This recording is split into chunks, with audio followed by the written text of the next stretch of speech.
Well, I didn't want to do it, but it's worth doing, and people have asked me. So here is my take on the Covington Maga hat controversy. I want to talk about the bishop's response, and I want to talk about why this story is not going away. I wish it would. You know, the lame screen media throw the same story again 10,000 times, and the greater the frequency with which they throw a story, the more likely it is to be false. And this story is full of lies. It's a perfect example of fake news. First of all, the context is the perfect storm for the lame screen media. You have the perception, remember it's all about optics now, the perception that's not been challenged by the usual suspects of a wise native Indian elder who comes into a tense situation with a prayer song and the banging of a drum. And on the other side are white privileged, MAGA hat wearing teens, Catholic teens. The Catholic thing keeps getting thrown into the stories to further the agenda of the people trying to sell the narrative. So you have the smirking white kid, by the way, Nick Sandmann did a remarkable job staying cool in a very bizarre situation. Very physically threatening with this Nathan Phillips guy who's also gone by the name Nathaniel Stanard. So this guy has had more than one name. I'll get to him in a moment. Inches from his face, begins drumming his drum and chanting his chant. And the teens in the video, and I'm going to talk, there are 3 different videos, but the one that led everybody to do flips and twists to throw these kids under the bus, including priests like Father Edward Beck of CNN. He looks like Anderson Cooper with a Roman collar, if you've never seen him. Father James Martin, of course. And I'm going to read a couple of statements from bishops. That's what those initial fake news, really absurd attacking of the teens were based on, that first video. There's at least 2 other versions of the video that I've seen, but the one I want to direct you to, and the one that's in the link below, is from the point of view of the Black Hebrews, aka the Black Israelites. This is a kooky, cultish group. You can see them in New York, you can see them in Washington, some other cities, and they show up and they spout vile, bigoted, racist messaging. That's their whole shtick. And the Covington students had to listen to their vile racial epithets for an hour in the cold waiting for their bus. So watch the video from their point of view and you can hear what they say. I want to read a couple things. And normally I don't like reading on video because you're supposed to, watch and not listen to someone read. But I don't know if you've actually paid attention to what Nick said in his testimony, and I think it's worth listening to. This is his statement.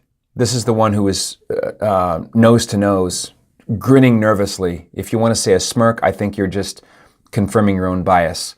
To me, he was reacting like many 17-year-olds, not sure what to do. So he just keeps continually looking at the guy who came up to their group and began to essentially goad them into reacting. And you can see this from the Black Hebrew point of view. He says, I'm providing this factual account of what happened on Friday afternoon at the Lincoln Memorial to correct misinformation and outright lies being spread about my family and me. I am the student in the video who was confronted by the Native American protester. I arrived at the Lincoln Memorial at 6:30 p.m. 4:30 p.m. rather. I was told to be there by 5:30 when our buses were due to leave for Washington, leave Washington for the trip back to Kentucky. We'd been attending the March for Life rally and then had split up into small groups to do sightseeing. When we arrived, we noticed 4 African American protesters who were also on the steps of the Lincoln Memorial. I'm not sure what they were protesting, and I did not interact with them. I did hear them direct derogatory insults at our school group. The protesters said hateful things. They called us racists, bigots, white crackers, faggots, and incest kids. By the way, Bishop Rich Sticka has also said that a priest he knows well was there, and that these black Hebrews were calling them pedophiles and white European faggots and so on. So this is really vitriolic hatred against people who are willing to be charged with an EWC, which is existing while Catholic. But I digress. They also taunted an African-American student from my school by telling him that we, the white kids, would harvest his organs. I have no idea what that insult means, but it was startling to hear. Because we were being loudly attacked and taunted in public, a student in our group asked one of our teacher chaperones for permission to begin our school spirit chants to counter the hateful things that were being shouted at our group. The chants are commonly used at sporting events. They're all positive in nature, and they sound what you would like to hear at any high school. Our chaperone gave us permission to use our school chants. We would not have done that without obtaining permission from the adults in charge of our group. At no time did I hear any student chant anything other than the school spirit chants. I didn't witness any or hear any students chant "build that wall" or say anything hateful or racist at any time to anyone. Assertions to the contrary are simply false. Our chants were loud because we wanted to drown out the hateful comments that were being shouted at us by the protesters. After a few minutes of chanting, the Native American protesters, who I hadn't previously noticed, approached our group. The Native American protesters had drums and were accompanied by at least one person with a camera. The protester, everyone has seen in the video, began playing his drum as he waded into the crowd, and which parted for him. I didn't see anyone try to block his path.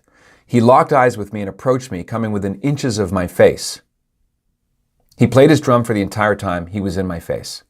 I never interacted with this protester. I did not speak to him. I didn't make any hand gestures or any other aggressive moves. To be honest, I was startled and confused as to why he'd approached me. We'd already been yelled at by another group of protesters, and when the second group approached, I was worried that the situation was getting out of control, where adults were attempting to provoke teenagers. I believed that by remaining motionless and calm, I was helping to diffuse the situation.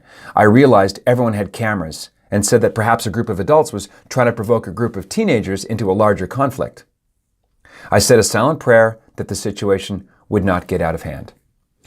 Now, this is the statement in a Kentucky, it's called the Lexington Herald Leader, by Bishop John Stow of Lexington. Here's what he said in response to the shorter video, which I'll also link below. Obviously, His Excellency couldn't have seen the longer video, for he would never say publicly what he wrote here in the newspaper. As the leader of the Catholic Church in 50 counties of central and eastern Kentucky, I joined the Diocese of Covington and other Catholic leaders in apologizing in the wake of this incident. I am ashamed that the actions of Kentucky Catholic high school students have become a contradiction of the very reverence for human life that the march is supposed to manifest. As such, I believe that U.S. Catholics must take a look at how our support for the fundamental right to life has become separated from the even more basic truth of the dignity of each human person. Without engaging the discussion about the context of the viral video,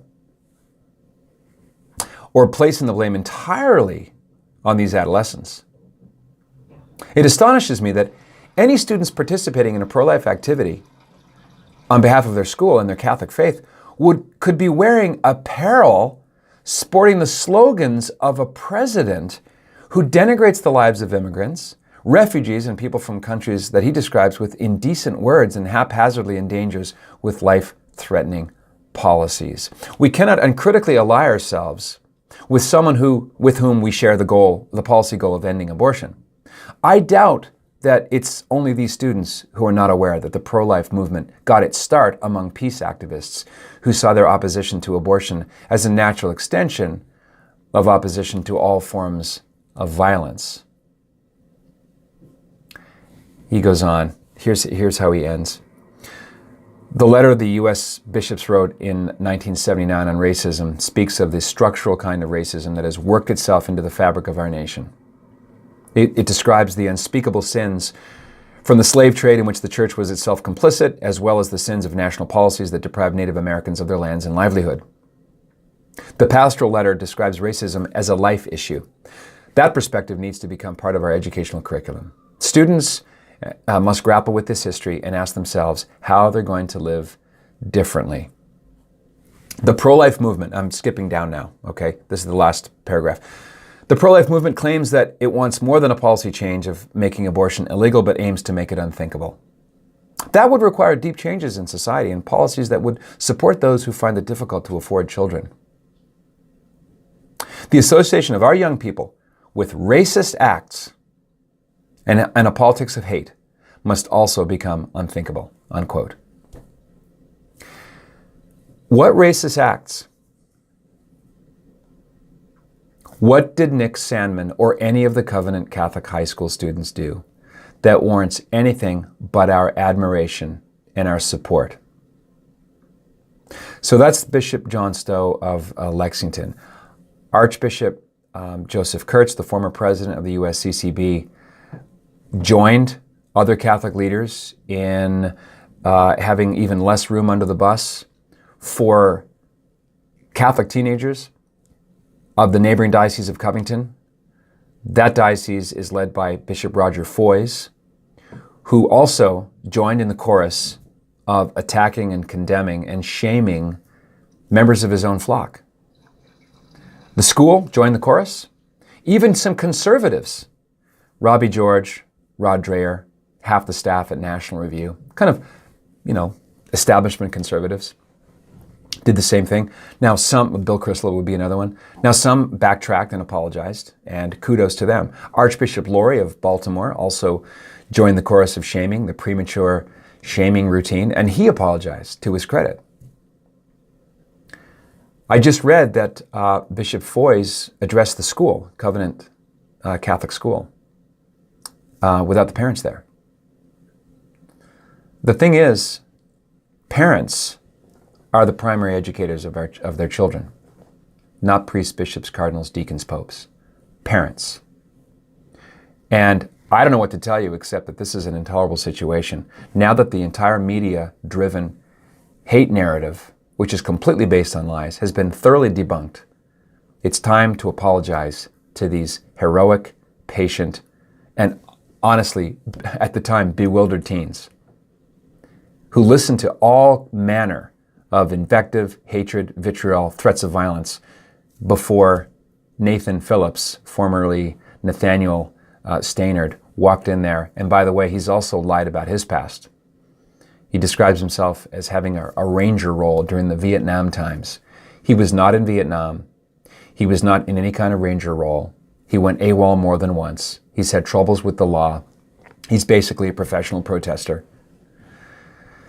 And a refrigerator repairman for the Marine Corps. Now, he did service. I didn't, so I thank anyone who's willing to enter military service.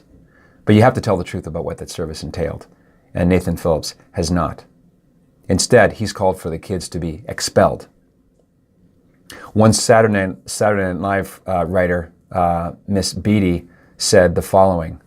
Now, this is potty words, so warned. I will blow anyone who punches that kid in the face. Reza Aslan, one of the CNN commentators, said, honest question, have you ever seen a more punchable face than this kid's? These are adults either promising sex acts or randomly encouraging people to physically assault a minor. No one's supplying much outrage from inside the Catholic Church. Those who are, like Dr. Taylor Marshall, Tim Gordon, some other commentators have weighed in, especially in the blogosphere. It's a long list. I don't want to bring everybody in because it would be a long commentary. This is the kind of behavior from Catholic leaders that creates ex-Catholics.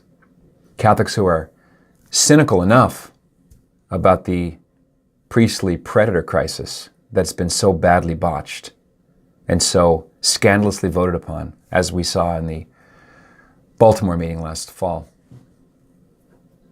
The time has come for lay Catholics, baptized followers of Jesus Christ, to call their leaders to account and ask them, in light of the evidence, to do things like just apologize. What a lesson. How many people would be brought around to sympathize with the plight of the church both inside and out, if you just say sorry. I was wrong. I got ahead, I sharpened my pitchfork, I fired up my lantern, and I was wrong, as Archbishop Laurie did. So much more else to say. I'll close with this. This whole incident, and remember, nothing happened. Except for a bunch of black radical cult members screaming at white kids and a Native American beating a drum and chanting inches from a teenager's face. There was no violence. There were no threats by the Catholic students against anyone else. They were minding their own business on public property, and they were assaulted in a big major setup so that attention could be drawn from the powerful witness of the March for Life. We can talk about this 24/7, so we don't have to talk about the hundreds of thousands of people who braved cold weather to show up in solidarity with those who have no voice.